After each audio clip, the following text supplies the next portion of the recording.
Hey everybody, Off the Mic Sports Network here. Another edition of Off the Top Rope. Thanks to everybody who joined the live stream post Dynamite. This was not a this was listen, it wasn't a bad show, but it's amplified by the fact that we are just over 2 weeks away from your biggest show in North America where you haven't crossed 20,000 tickets.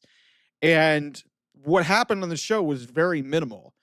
And let me highlight one of my huge issues with this. How in the fuck does this company justify in the main event of your A show that you are having Hangman Adam Page, the number one contender for the World Heavyweight Championship? You are having him go blow for blow with the Beast Mortos. Okay, a couple things here. Number one, Hangman did not need to have this match. He absolutely did not need to have this match. There's nothing for him to prove before he gets, because first of all, he's not losing the match. He's not losing the match before All In when he's challenging for the damn world championship, okay? After he went through a grueling tournament. Separately from that, we need to address the elephant in the room here. Beast Mortos, 2 weeks in a row, main event of Dynamite. Are you fucking kidding me? This guy couldn't even work at CMLL for like a decade before last week. But you want to know what happened? Mercedes Moné's got a lot of power and got in the ear of Tony Khan and got her boyfriend into the main event of the last 2 weeks of this show. Because he has no relevance whatsoever to the Death Riders, to the Death Riders, to Hangman Adam Page, to Will Ospreay, to anybody associated in the main event scene. This guy has been a loser. He is an entertaining luchador, but they're a dime a dozen in that company. He's a bigger luchador with a beast mask, but the fuck, put two and two together. You guys can be Mercedes Moné is the reason why the Beast Mortos got into this match. So what message are you sending now? That, hey, you sleep with the top stars, you're gonna get up in the business. And I understand that sometimes that happens in wrestling. But this is the most flagrantly egregious example of that. Because this guy was a collision guy. Yeah, we thought he was entertaining, but he always lost. He was an enhancement talent. Now he's fighting Hangman Adam Page, who's a win away from the world championship. Are you crazy? And then he goes blow for blow with him. Like, what? Whose idea was that? It was probably Mercedes, and because you guys keep telling me that she does not have power. You put two and two together, literally. Since days before they got to Mexico, Beast Mortos was not even factored into anything, and lo and behold, he replaces Claudio in that 10-man main event tag at Grand Slam Mexico. And then this week, unprompted, the day of, gets announced for a one-on-one match with Hangman Adam Page, who, to my recollection, unless I'm missing something, that's his first match since he won the Owen. I don't think he's wrestled since he won the Owen.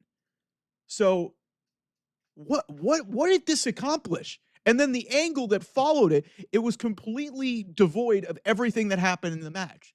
So you used the match as a vehicle to get to the closing angle, but you could have had a promo. You could have had something with Moxley, because basically what it turned into is it's the same fucking Death Rider shit where they use the numbers game. Now they have the Young Bucks who effectively, they basically from 2 weeks ago, following up on that, the EVP trigger and blindside Hangman. And then the Death Riders basically choke him out before, Ospreay and the Ops come in to make the save. No Swerve because he's suspended, which I think hamstrung the storyline a little bit. Everybody's saying, yeah, Swerve. Guys, at some point, they've got to at least build some tension. Swerve running out there to, stop the Death Riders because he doesn't like them, or to just beat up the Young Bucks and then make it seem like, was he trying to, like what they did at Dynasty? Do something like that. Or maybe have an inadvertent clothesline or something to one of them. Like, if you're going to make that part of the storyline, at least make that part of the storyline. But you had Hangman beat a guy who has no relevance to this main event storyline. You put him in the main event. It's a match that meant nothing.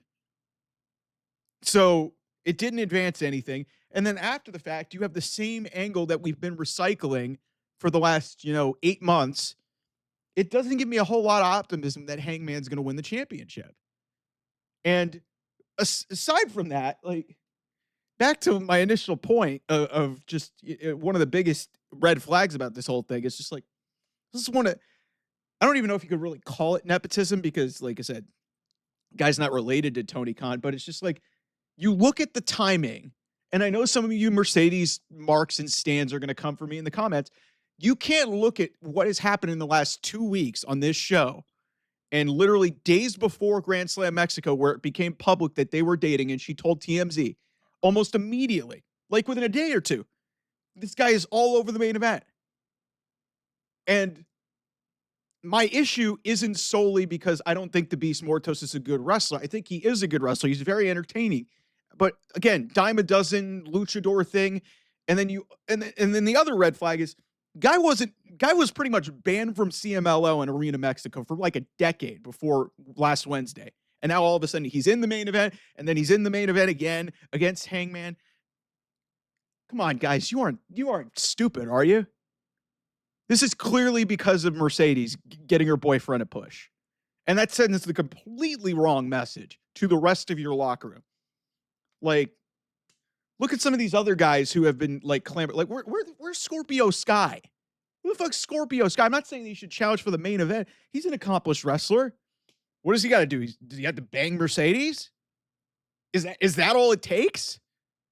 Guys, this Beast Mortos is a luchador on this roster that has been there for a long time and has lost a ton of matches. And you mean to tell me that that guy deserves a main event spot in the final month of your build to All In? And he's facing the number one contender for the I almost said W, for the AEW World Championship. How is that okay? How is that okay? Separate from all the stuff that I feel about Mercedes and how she's throwing her power around, this is egregious. And Tony Khan has got to, stop getting caught with his pants down and actually be a man and actually be a boss. I understand that you don't want to talk down to a woman. I'm not suggesting, anything like that. But you have got to start, stop giving these wrestlers all these power where they can exert their authority. Because I don't know, at this point, I don't know what to think about this. Because based off everything that we've seen, I am only led to believe that Mercedes has gotten in Tony's ear and said, hey, can you give Beast a couple matches here and there? Can you give Mortos a little bit of a push? Because, and I wouldn't care about this as much if it wasn't literally 2 weeks before All In. But it's 2 weeks before All In. Hangman's challenging for the world title in what's supposed to be your main event. And this guy got a match that meant nothing. And he went blow for blow with Hangman. Yet some of these other guys that are buried on this roster that can't even get on fucking television can't get on it. It just tells me that, hey, this guy got an opportunity because of who he's banging. In plain fucking English. I'll just spell it out for you like that. I saw this and I thought it was a joke. I thought it was a sick and twisted joke. They're actually fucking serious. And I'm bracing for you guys to just hit me head on in the comments, because I will say this until I am blue in the face. I do not hate Mercedes Moné. I do not hate Mercedes Varnado. I think she's an unbelievable talent, an unbelievable professional wrestler. One of the greatest to ever do it. But what she has done to her legacy in the last year, and this is the latest stain on it, because 2 weeks in a row, guy who she's dating is all of a sudden thrust in our face in the main event. Come on. You guys cannot be that fucking naive and think that that is fucking okay. That is bullshit, okay?